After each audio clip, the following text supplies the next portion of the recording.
Hello, Malcolm's just come back from an overseas trip. So, Malcolm, can you tell us where you've just been?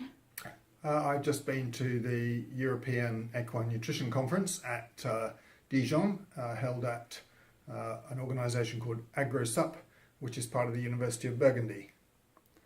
Right, and what do the scientists at AgroSup specialise in? Their big thing is microbial gut flora, so they study bacteria and yeast and other bugs like that are in the gut of horses and other farm animals. Right, okay. So, did you learn anything there that surprised you about their research? I think probably what surprised me most was actually how little we still understand about the way the digestive system and all the bacteria in the gut operate, both in humans and in animals. We've got a long way to go. And what sort of research did they explain to you they were actually doing? They're now doing a lot of work, getting quite sophisticated, to be honest, in things like DNA analysis. So they're now able to identify the hundreds of different strains and species of bugs in our gut.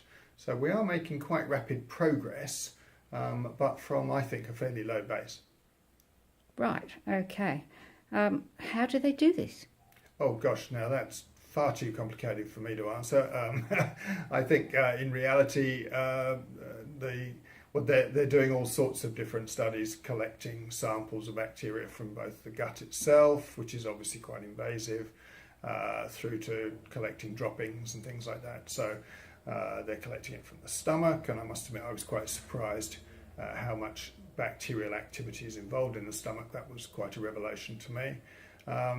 But yeah, they collect a lot of things, they grow a lot of bugs, they stick scopes down horses' stomachs and have a look at what's going on in there. There's some pretty good research going on, and I think in the next 5 or 10 years we'll see some advantages from that. Right, and do you have any views on how this research might actually impact horse diets going forwards? I think in the short term it's not going to make much difference. One of the obstacles is that the European Union still doesn't have any live bacterial probiotics on its approved list for horses. So, and to be fair, the researchers are looking at more fundamental science than that. So they're not necessarily very quickly going to change the availability of supplements, I don't think, for horses.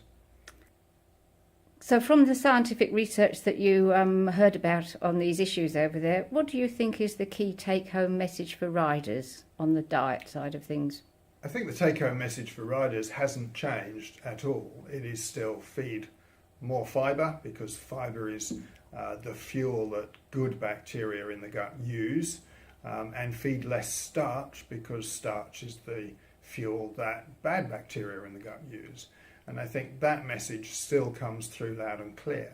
What I find interesting looking at our contacts around the world is I think Britain has got that message pretty well, and we probably have companies like Denji to thank for creating a high fibre diet environment in Britain.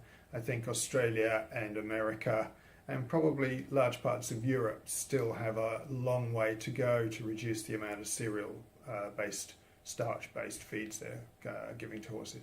So the cereal-based feeds is a major contributor to the amount of starch in the diet. That's correct. Cereals, grains, wheat, barley, oats all contribute large amounts of starch, and starch can cause considerable problems like ulcers and laminitis and colic and things like that. So I think we understand that pretty well. We simply have to get that message out to riders and horse owners. Thank you very much, Malcolm. Very interesting. And I think we might ask you about some further topics in the next few days. Is that all right? That'd be perfect. Thank you. Bye, Bye. everyone.